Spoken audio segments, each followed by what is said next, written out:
The old hunter's legacy. The wind howled through the towering pines, carrying the scent of decay and a promise of snow. At the edge of the forest, where the trees grew so dense the sky was a mere whisper of light, an old man sat by the dying embers of his fire. His face was carved with lines that spoke of long years and harder days. Across his knees rested a rifle, its wooden stock worn smooth by decades of use. He was Garran, the last hunter of the Viridian Reach, and tonight his solitude was broken. A rustle in the underbrush. He didn't flinch, didn't move except to shift his grip on the rifle. His keen eyes, pale as winter frost, scanned the shadows. "You've grown careless, boy," he said, voice gravelly but sharp. From the darkness, a figure emerged, a young man cloaked in a tattered black coat, his hair wild and his eyes defiant. Kellen, Garen's estranged apprentice. His boots crunched against the frostbitten earth as he stepped into the firelight. "Or you've grown too suspicious," Kellen replied, though his smirk wavered under Garen's steady gaze. "Suspicion keeps you alive. What do you want?" Kellen hesitated, his bravado faltering. He crouched by the fire, warming his hands. "I found her, Garran." The old hunter's grip tightened on the rifle. For a moment, the only sound was the wind. "Found who?" Kellen looked up, his expression grim. "The Hag of Black Hollow. She's real, and she's worse than the stories." The name fell like a stone between them. Garen's jaw tightened. He thought of the tales whispered in the village, of children vanishing in the woods and hunters returning hollow-eyed and broken, or not at all. He thought of his own failures, the lives he couldn't save. He thought of her. "She killed Varric," Kellen continued, his voice lower now. "And the others who went after her. Only I made it back."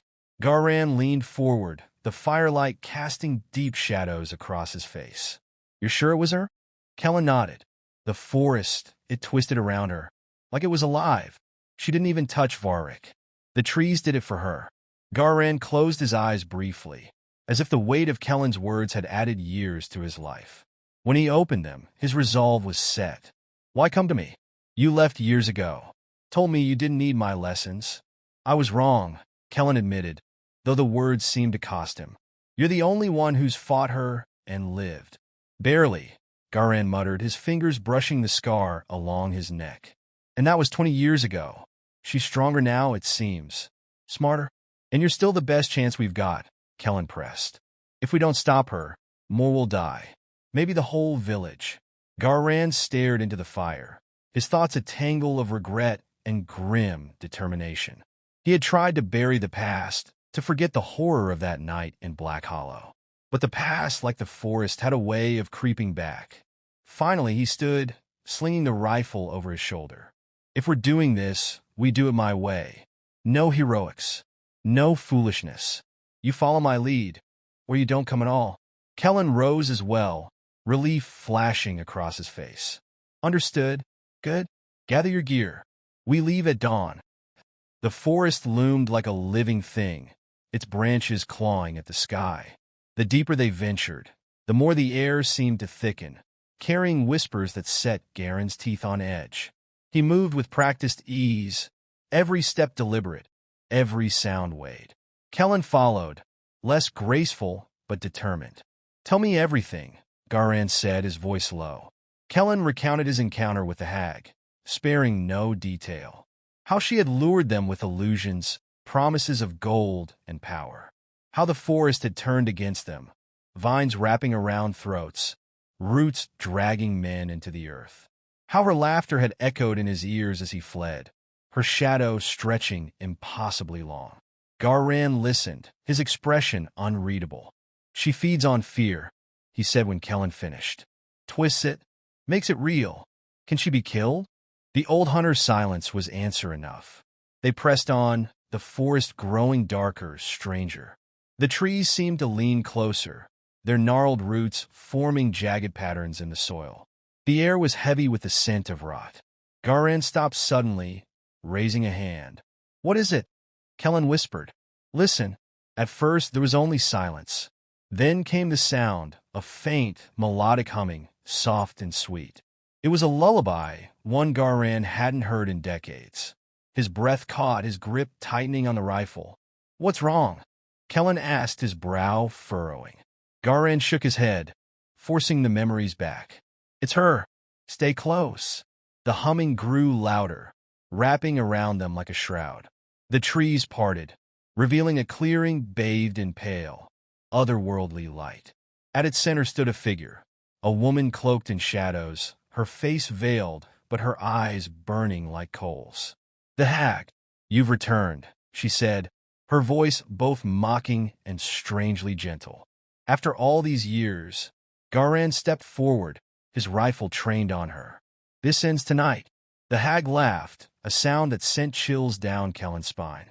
"You think you can stop me? You, who fled with your life and nothing more? I've learned since then. Have you?" She raised a hand, and the ground trembled. Roots erupted from the earth, writhing like serpents.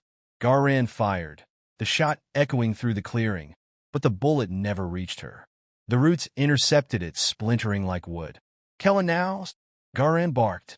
Kellen hesitated, then drew a small glass vial from his coat. A concoction Garan had taught him to make, one that burned hotter than fire. He hurled it at the hag, the vial shattering at her feet. Flames roared to life, licking at her cloak. She screamed, the sound piercing and inhuman. The roots faltered, retracting as if in pain. Garan didn't waste the opportunity. He advanced, firing again, this time aiming for the veil. The bullet struck true, tearing the fabric away. The sight froze him in his tracks. Her face was not monstrous, not twisted as he had imagined, but hauntingly familiar. It was a face he had loved once, long ago. "No," he whispered, the rifle lowering. "It can't be." The hag smiled, her burned and battered form still radiating a terrible power. "You remember now, don't you?"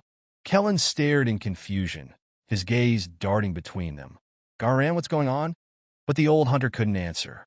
He was drowning in the weight of his memories, in the truth he had buried for decades. The hag, the creature they had come to kill, was no stranger. She was the woman he had once called his wife. "Step back, boy," Garan said at last, his voice hollow. "This fight is mine." The flames burned low, the darkness crept closer, and the forest held its breath. "The hunt begins." The forest exhaled mist like a living thing, its breath coiling through ancient oaks and clinging to damp earth. Beneath the vaulted canopy, a figure moved with quiet precision, her steps muted against the carpet of decayed leaves. Lyra adjusted her grip on the recurved bough, the wood smooth and familiar against her calloused hands. She wasn't alone, and that knowledge coiled in her chest like a serpent ready to strike. Ahead, the undergrowth stirred. It was not the careless disturbance of wind or prey, but something deliberate. Her pursuer was close. Lyra's heart thudded in rhythm with the forest's muted hum, but her face betrayed nothing.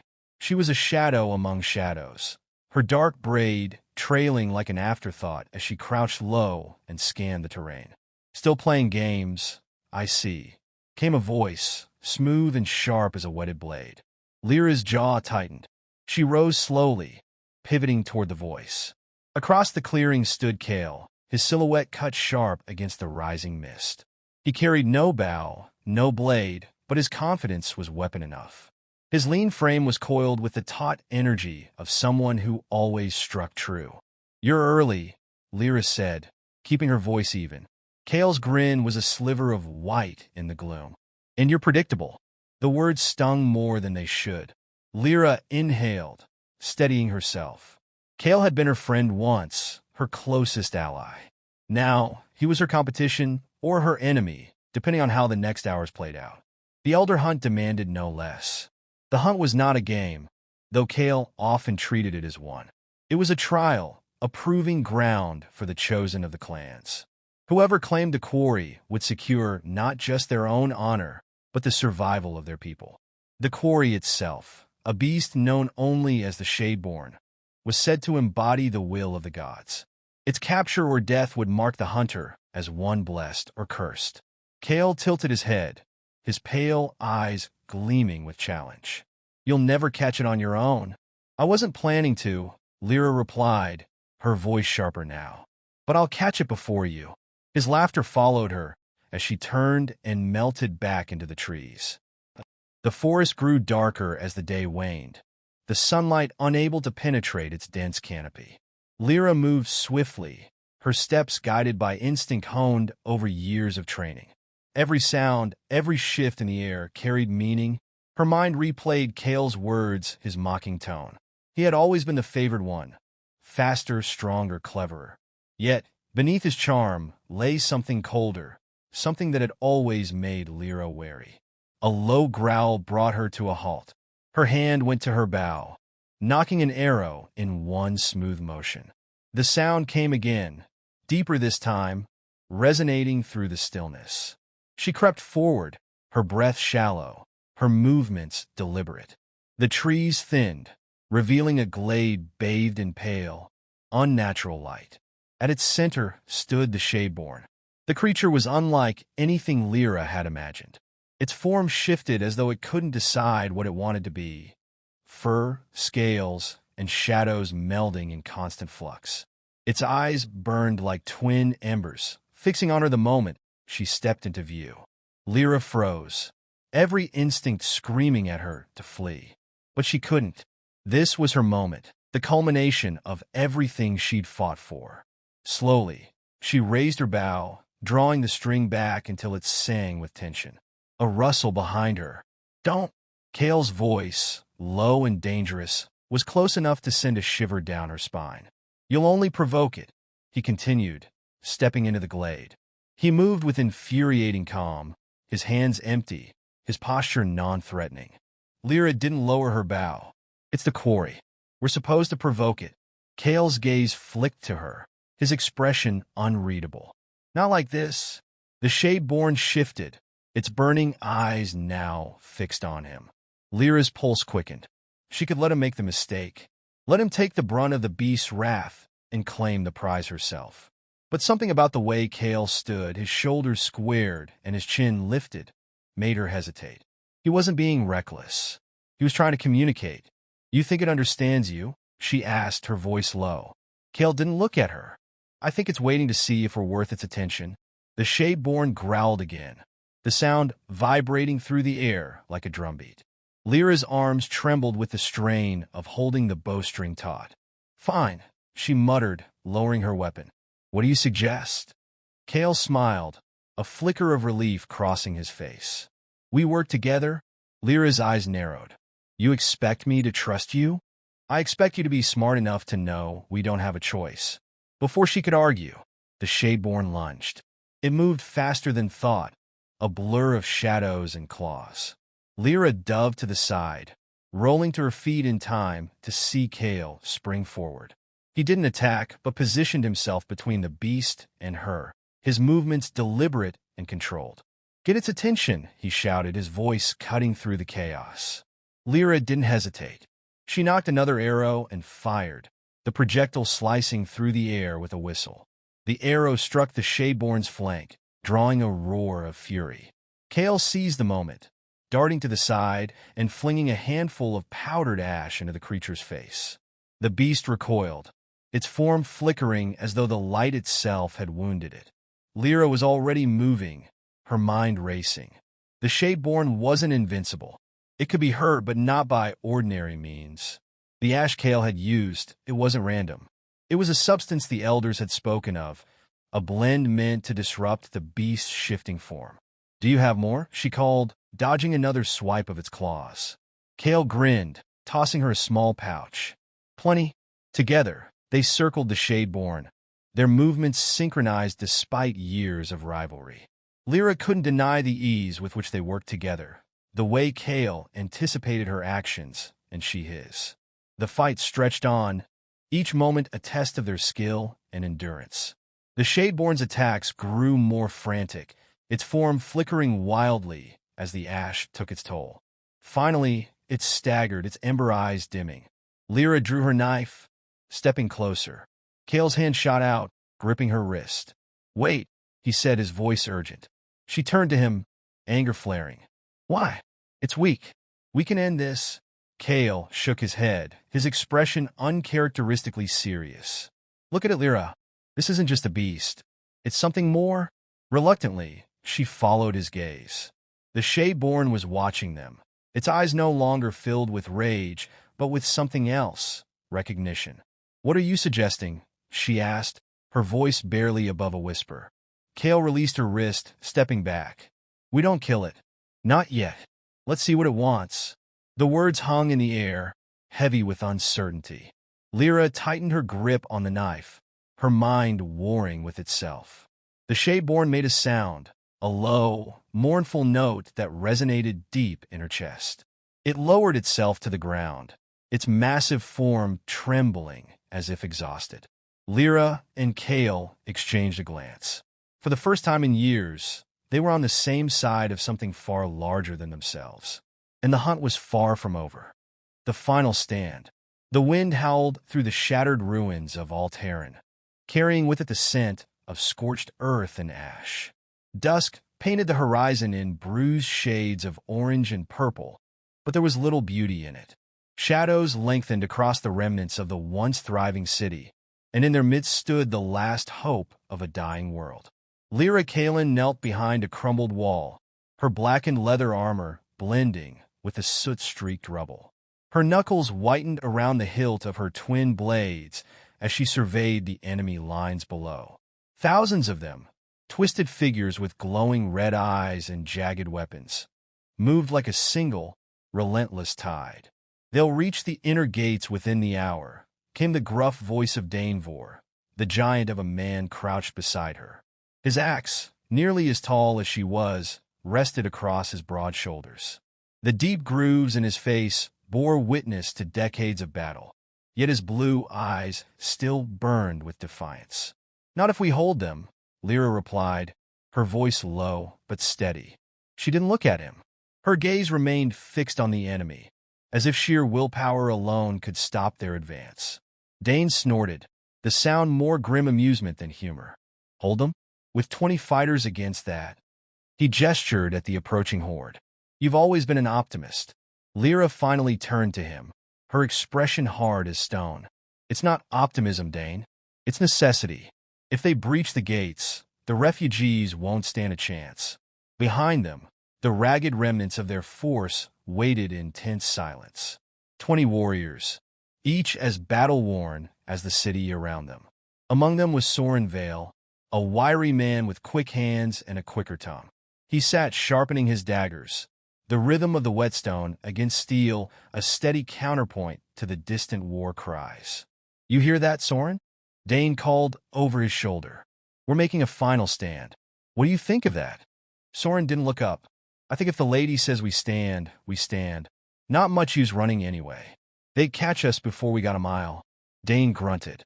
Comforting, Lyra's gaze shifted to the youngest among them, Kiva, a healer with a trembling grip on her staff. The girl's wide green eyes darted nervously between the warriors and the battlefield beyond. She couldn't have been more than 19, her hands still soft, uncalloused by the harshness of war. "Kiva," Lyra said gently, beckoning her closer. "You stay back. If anyone falls, you do what you can. Understand?" The girl nodded quickly, her face pale but determined. "I understand." The ground trembled beneath them, a low rumble that grew steadily louder. The enemy was close now, their war cries a deafening roar. Lyra stood, her blades gleaming in the dying light. "Positions," she barked, and the warriors scrambled into place. They formed a crescent around the narrow pass leading to the gates, using the terrain to funnel the horde into a kill zone. It wasn't much, but it was all they had. Dane took the center, his massive frame a bulwark against the onslaught. Lyra stood to his left, her movements fluid and precise as she readied herself. Soren slipped into the shadows, his daggers poised for the silent kill. The first wave hit like a storm, a chaotic clash of steel and screams. Dane's axe cleaved through the enemy with brutal efficiency. Each swing a deadly arc. Lyra danced through the fray, her blades a blur of motion. For every foe she cut down, 2 more took its place. Behind them, Kiva whispered incantations, her hands glowing with faint light as she mended wounds and staved off death. Time lost meaning in the frenzy of battle. It was an endless cycle of strike, dodge, and counter, punctuated by the cries of the wounded and the dying. Yet they held. Against all odds, the 20 warriors held the line. Then came a second wave, larger, fiercer, and led by a figure that made even Dane falter. The creature towered over its kin, a grotesque amalgamation of muscle and metal. Its eyes burned with malevolent intelligence, and in its hands, it wielded a massive hammer that seemed to pulse with dark energy. "Fall back!" Lyra shouted, her voice cutting through the chaos. "Regroup at the choke point." They retreated in grim order, dragging the wounded with them. The creature strode forward, unhurried, its hammer leaving scorch marks on the ground with each step. "We can't fight that thing," Soren hissed as he rejoined them, his usual bravado replaced by grim resolve. "We don't have to fight it," Lyra replied, her mind racing. "We just have to slow it down." Dane stepped forward, his axe at the ready. "I'll handle it." "No," Lyra said sharply, grabbing his arm. "Not alone. We do this together." The remaining warriors formed a tight circle around the beast, their weapons raised. It roared, a sound that shook the very air, and charged. The battle that followed was a blur of desperation and fury. They struck at the creature from all sides, their attacks coordinated, yet barely enough to pierce its thick hide. It moved with terrifying speed for something so massive, its hammer smashing into the ground and sending shockwaves that knocked warriors off their feet. Soren leaped onto its back, plunging his daggers into the gaps in its armor. It howled in rage, twisting and thrashing to throw him off. Lyra seized the opportunity, driving her blades into its exposed flank. Still, it fought on, undeterred by wounds that would have felled lesser beings. "Kiva!" Lyra shouted, her voice hoarse. "Now!" The healer stepped forward, her staff raised high. A surge of light burst forth, engulfing the creature in a blinding glow. It screamed, the sound a mix of fury and agony, as the light seared its flesh. "Finish it!" Dane roared, and with a final, thunderous swing of his axe, the beast fell. The battlefield fell silent, save for the labored breathing of the survivors. Lyra looked around, her heart heavy with the cost of their victory. Of the 20 who had stood with her, only 8 remained. But the gates held. For now, all Terrans still stood. Lyra wiped the blood from her blades and turned to her warriors. "This isn't over," she said, her voice steady despite the weight of exhaustion. "We've bought them time, but the fight is far from finished." Dane nodded, his expression grim. "Then we'll fight, as long as it takes." Lyra met his gaze, her resolve unshaken. "As long as it takes." The wind carried their words into the gathering night, a promise etched into the ruins of a world on the brink of destruction.